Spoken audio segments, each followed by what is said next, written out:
Hola a todos, en esta clase vamos a ver la relación entre la curva de Phillips a corto plazo y a largo plazo. Recordemos que a corto plazo la curva de Phillips simplemente es una relación entre la tasa de desempleo de una economía y su tasa de inflación. Y funciona así: cuando el desempleo tiende a ser más bajo, los precios tienden a subir más. Y cuando el desempleo tiende a ser más alto, los precios tienden a subir mucho menos. Y la curva de Phillips a largo plazo lo que nos indicaba es que a largo plazo esta relación se rompe y el desempleo tiende a su tasa natural, que depende de otras cosas, y si el Banco Central pusiera más dinero en la economía, lo que tienden los precios es a subir. Es decir, que básicamente que a largo plazo se rompe esa relación de corto plazo entre inflación y desempleo. La pregunta es, ¿y cómo se unen este corto y largo plazo? Y la respuesta viene del economista Milton Friedman, que al final de los años 60 pues trata de reconciliar estas dos posturas. Porque es verdad que, por un hecho, la teoría es la que respalda la curva de Phillips a largo plazo, es decir, es una relación teórica, pero los datos que habían analizado primero el propio Phillips para Reino Unido y luego Samuelson y Solow para Estados Unidos, pues confirmaban que existía esa curva de Phillips a corto plazo, es decir, esa relación entre inflación y desempleo. Bueno, la forma de reconciliar esto pues tiene que ver justamente con esta distinción entre el corto y largo plazo, y aparece una nueva variable para explicar la transición entre el corto y largo plazo, que son las expectativas de inflación. Esta es la variable clave que introduce Friedman.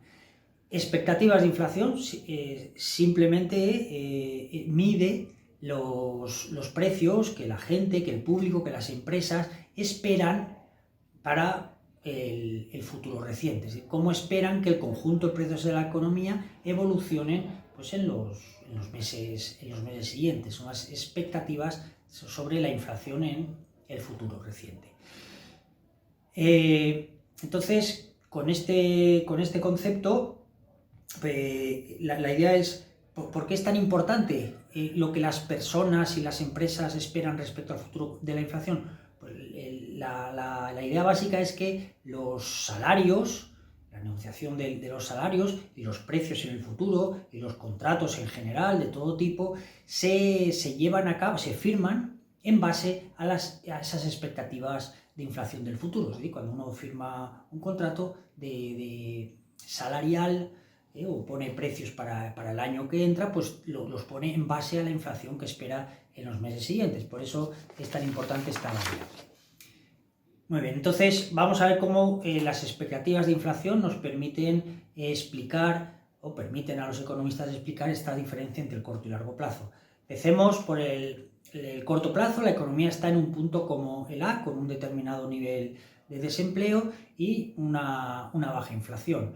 El Banco Central se puede plantear a corto plazo poner más dinero en la economía. Ese dinero es el que las personas y las empresas van gastando, suben la demanda agregada, es decir, el conjunto de compras en la economía, las empresas reciben más compra, contratan a más trabajadores y se reduce el desempleo. Y al reducirse el desempleo es más difícil encontrar trabajadores, tienden a subir los salarios y tienden a subir los precios. Es decir, que a corto plazo se da esa relación que habían documentado Phillips y luego Samuelson, entre desempleo e inflación. Pero a largo plazo, y la economía, gráficamente la economía pasaría del punto A de partida al punto B. En el punto B vemos que hay menos desempleo y la inflación es más alta. Pero ¿qué pasa a largo plazo? ¿Qué pasa con el paso del tiempo? Aquí entra la explicación de las expectativas. Las empresas, el público, la gente, empieza a entender la realidad, y que la realidad es que la inflación es más alta y va a ser más alta. Es decir, las expectativas de inflación tienen que ver ya con esa inflación que existe y que parece que ya se va a mantener. Por lo tanto, todos los nuevos contratos salariales, los nuevos contratos de alquiler, los nuevos precios que vayan poniendo las empresas se basan en esas expectativas de inflación más altas. Y eso hace que la inflación se mantenga, la inflación se mantiene porque las expectativas confirman la realidad, pero el desempleo ya no se mantiene bajo. El desempleo vuelve a tender a su tasa natural, a la tasa natural que está determinada pues, por otras fuerzas que determinan el mercado de trabajo, como la facilidad para encontrar nuevos trabajos por los mecanismos de búsqueda, el salario mínimo, el poder de los sindicatos, ese tipo de cosas que ya conocemos. Esta idea se conoce como la hipótesis de la tasa natural de desempleo, que viene a decir justamente esto, que una vez las expectativas se adaptan, todo se ajusta, los precios, los salarios se van ajustando a la nueva situación de inflación más alta, y aunque la inflación se mantiene alta, el desempleo no sigue bajando, ni siquiera se mantiene más bajo, sino tiende a su tasa natural. Esto nos lleva, por lo tanto, el siguiente punto es a reinterpretar el dilema de política económica que existía.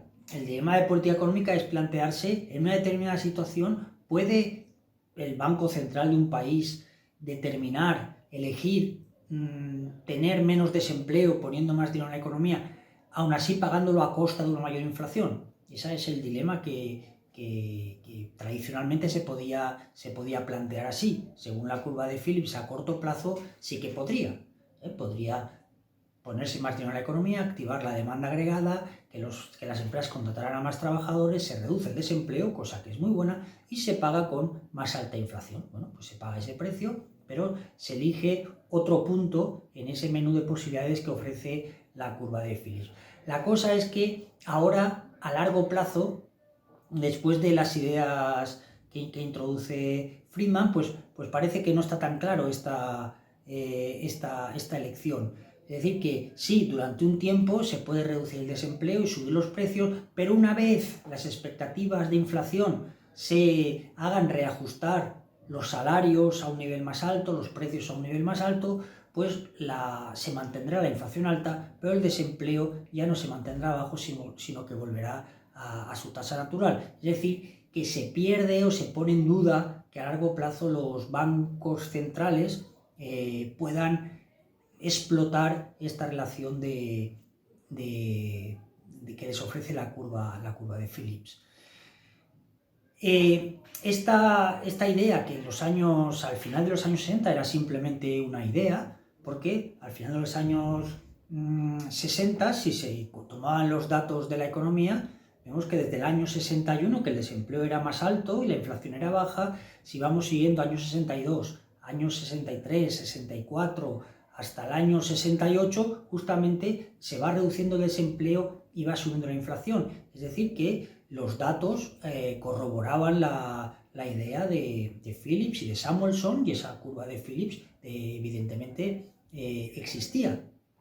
Y toda la década de los 60 pues va demostrando que existe esa curva de Phillips y que se puede obtener un menor desempleo en base a una mayor inflación.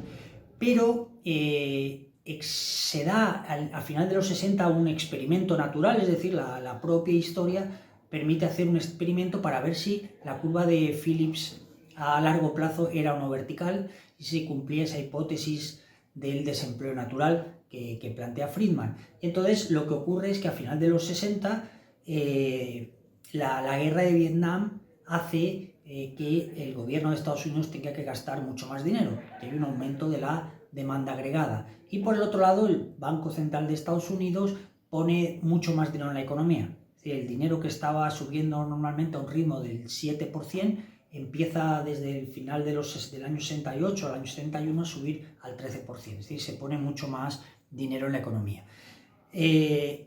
Lo que se espera es que el desempleo siguiera reduciéndose, ya, aunque la inflación subiera. Pero lo que pasa al final de los 70 es que se rompe esa relación de la curva de Phillips, que si vemos el año 70, el año 71, el año 73, el desempleo va bajando, o sea, el desempleo, perdón, va subiendo, va volviendo a su tasa natural y la inflación no baja, es decir, la inflación se queda alta y el desempleo vuelve a su tasa natural. Y se va cumpliendo, se ve que se cumple, en ese momento se ve que se cumple la idea de la curva de Phillips vertical a largo plazo. Es decir, que llega un momento que se rompe la relación esa de la curva de Phillips a corto plazo. Y este justamente es el paso a largo plazo. ¿Y cuándo se pasa? Cuando las expectativas de inflación se van reincorporando a la hora de fijar los salarios, de fijar los precios, de hacer nuevos convenios entre trabajadores y empresas, y eso hace que la inflación se mantiene alta, pero el desempleo va subiendo y va volviendo a su tasa natural, ¿vale? Este es el experimento natural de final de los años 70 que confirma que se cumple esa hipótesis de la tasa natural o esa curva de Phillips vertical, porque el desempleo vuelve pues, a una tasa más o menos del 6%, del 6-7%, que era la tasa natural en esos momentos en la economía de Estados Unidos, que estaba explicado, determinada por otros factores. Luego, en conclusión, existe por un lado, confirmado por los datos, una curva de Phillips a corto plazo para Estados Unidos y para el resto de países, pero a largo plazo se rompe esa relación porque los agentes económicos, el público, las empresas, incorporan las nuevas expectativas de inflación. Una vez la inflación ha subido, y a eso se incorpora a los futuros precios y contratos, y hace que, aunque la inflación se mantenga alta, el desempleo no se mantenga bajo, sino que vuelva a subir y vuelva a volver a un lugar cercano a su tasa natural. Muy bien, pues esto sobre la relación de la curva de Phillips a corto y largo plazo. Hasta la próxima clase.